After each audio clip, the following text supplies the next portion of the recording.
Good morning, good afternoon, bonjour à tous. I'm glad to present you some insight on Chapter 8 of the WPSMEE report on SME digitalization.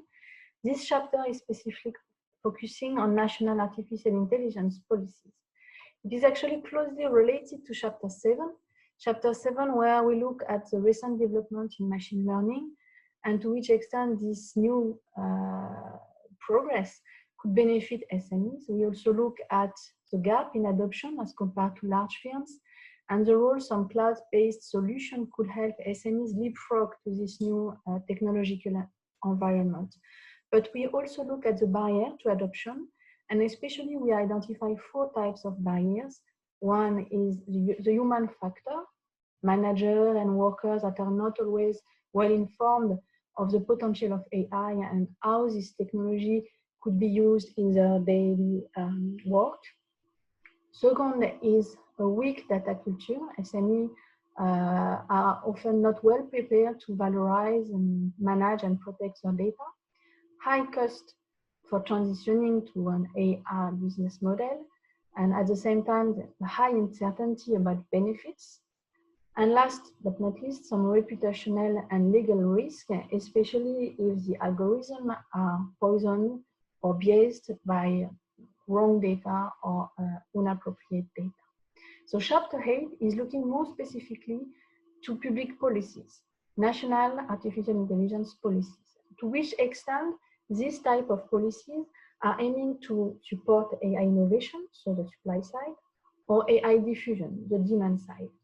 Which attention is given to SMEs and entrepreneurship in this policy landscape? What type of instrument and what type of policy governance are in place? For this, we are using one source of information, which is the European OECD STI Policy Compass.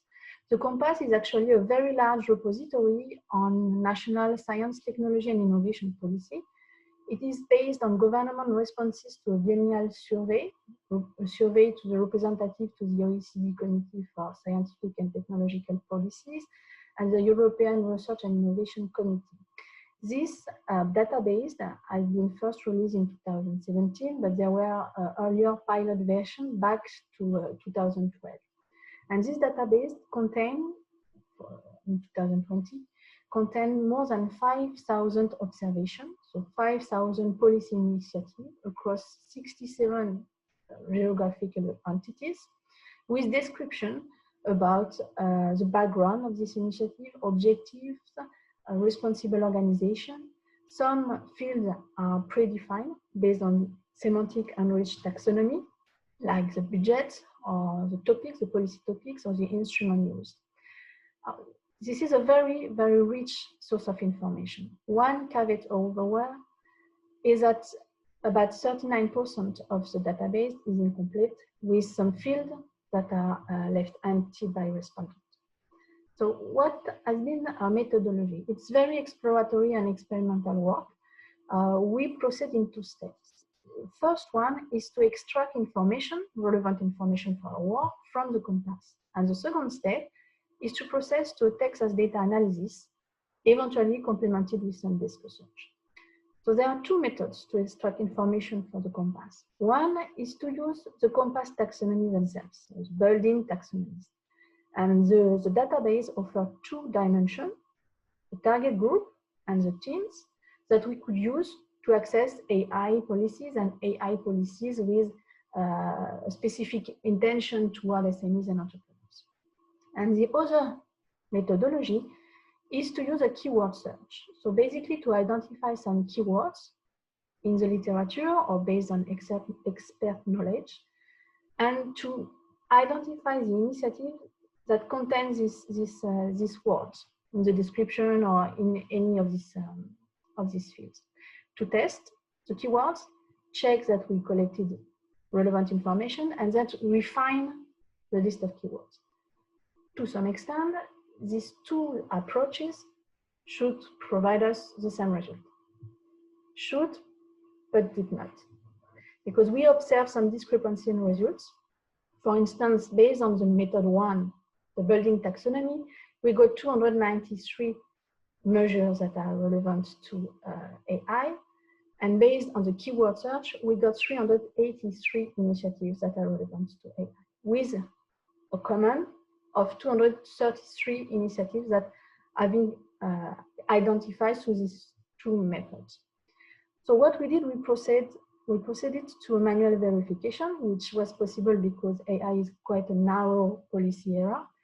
And we have been able to identify 310 initiatives that are actually relevant to AI based on method 2, the keyword search, and a bit less than half of the initiatives that were not common to the two methods that are still relevant to AI on the other side. So what does it teach us? What does it teach us? First is that using keywords could be an alternative, another way to explore the data, as we can also find some literature and example in academic papers. Also, that the selection we get with this keyword search is not a simple addition to the taxonomy. There are some overlaps, but there are also some differences. And if we adopt this keyword approach to identify policies that are at the same time relevant to the AI policy area and relevant to the SME and entrepreneurship policy area, we find that 63 initiatives across 30 geographical entities. So basically what we did, we stick to the keyword search for a simple reason. It's because we could better control what we filter and what we extracted through this method from the database. So some general observation on national AI policy. We have been working with colleagues from the OECD AI Observatory, and basically this is a very broad overview of the recent trend in national AI policy. AI policy, it's an emerging era of policy interest. Most countries have defined the national AI strategy in the last couple of years, 2019-20, so it's very recent. And this strategy have very short-term horizons. Most instruments that are used are governance arrangements, strategy, action plan, roadmaps, which makes sense since it's a nascent policy era. Most of this strategy also shared some common goals, common ambition, increasing, strengthening the research capacity, increasing the pool of AI skills, or better translating AI into business application.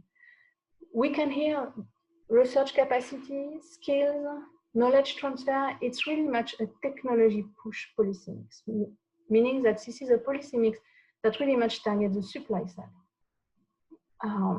We also find a growing focus given by government on ethics and human rights in the context of AI. We also see some divergence, and national agenda actually reflect differences in legal systems, in economic and budgetary capability, condition, but also in digital capability and future. So very much the differences are more in terms of implementation of the national AI policies.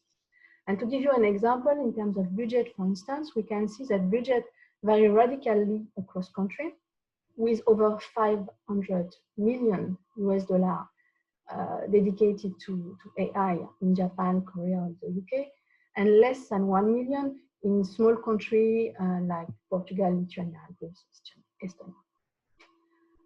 Now, the question is, what about SMEs and entrepreneurs in this national AI strategy? What is the big picture? So the first insight is the stronger policy emphasis on AI development, so innovation and supply side, that we could see in the strategy. We also see it when it turns to looking more specifically into SMEs and entrepreneurs. SMEs are rarely directly targeted by this national strategy, and when it is the case, when strategy put a priority on diffusion and intend to assist SMEs, this is more into European countries. What we can see as well is there may be a higher emphasis on SME adoption when national strategies are actually managed by the ministry in charge of economic affairs. We also have signs that there is an intention to mainstream the SME policy agenda into the national policy agenda. We saw in most national strategy that some priority are given to themes that are very relevant to the SME agenda, and especially that recall the barrier we have identified in Chapter 7, which is about enabling the condition to AI diffusion, innovation, skills development, the demand, and encouraging some sector approach. We also noticed that the skills development, which has emerged as a key issue for AI adoption, is often addressed within the wider framework of digital skill agenda and not specifically to the AI agenda. So in terms of targets, if we look at the way these policy mix are composed and balanced, is there a specific target behind? And the same as for the strategy, we can see that the majority of AI policy initiatives do not specifically target SMEs and entrepreneurs.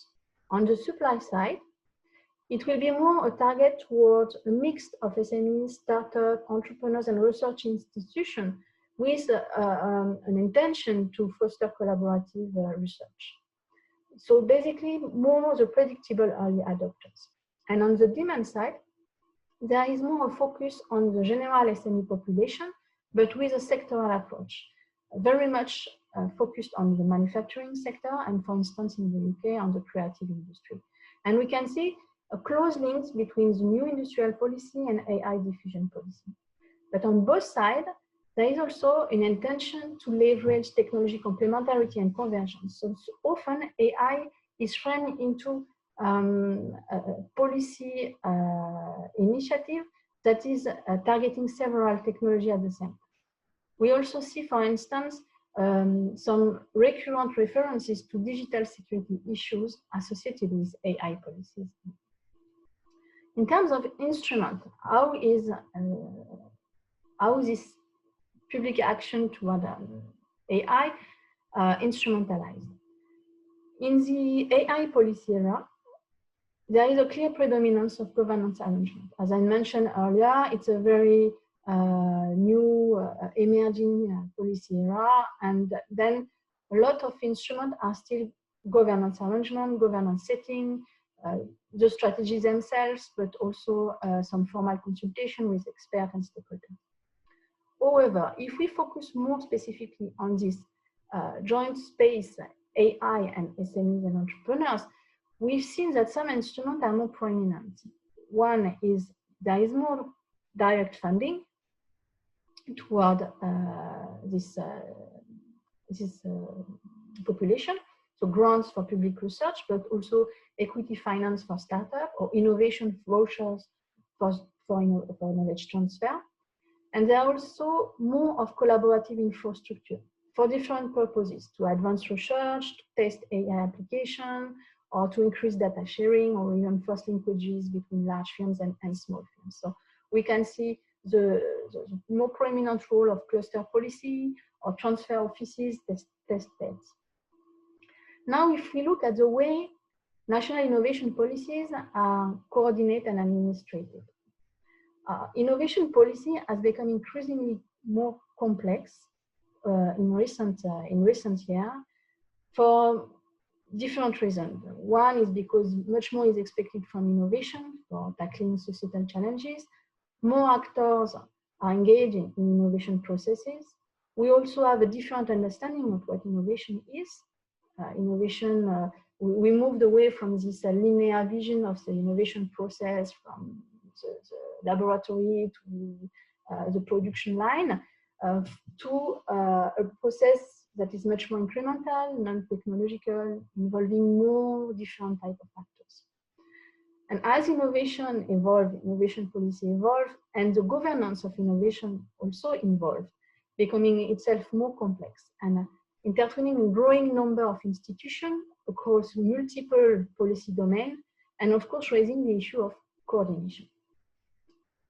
If we consider AI policy and the horizontal and generic nature of AI, the question is this issue of coordination even higher, even more of concern?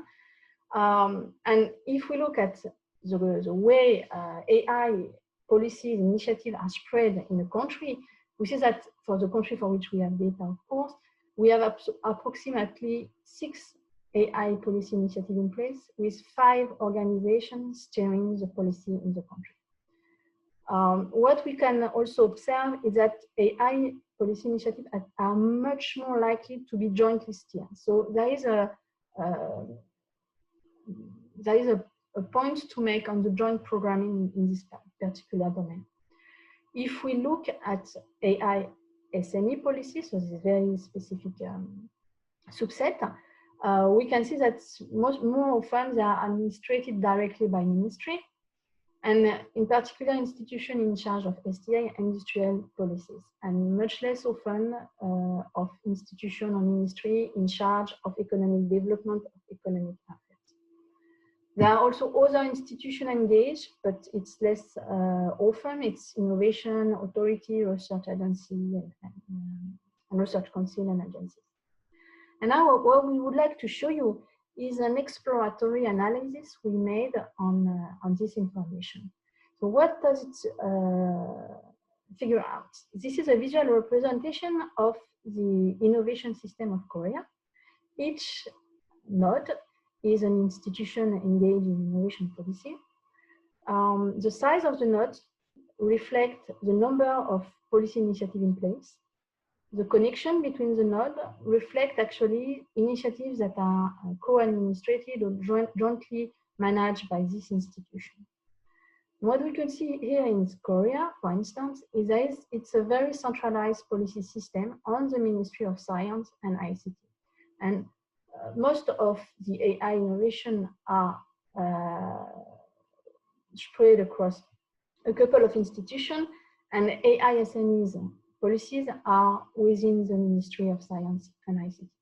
Now, what is interesting is to look at this representation, but for another country. Let's take the Netherlands, for instance. For the Netherlands, we see clearly 2 loci in charge of involved in these AI SME policies. It's the Ministry of Education, Culture and Science, and the Ministry of Economic Affairs and Climate Policy. But we also see that there are some consideration given to AI and SMEs in the Ministry of Justice and Security or the Ministry of Interior. And now let's take a third example, the US, where you see actually that this is a much more decentralized system with an influential organization across different sectors and no specific focus on SMEs. Just here, what are the way forward? What about diffusion? As I mentioned several times, it's an experimental and exploratory work.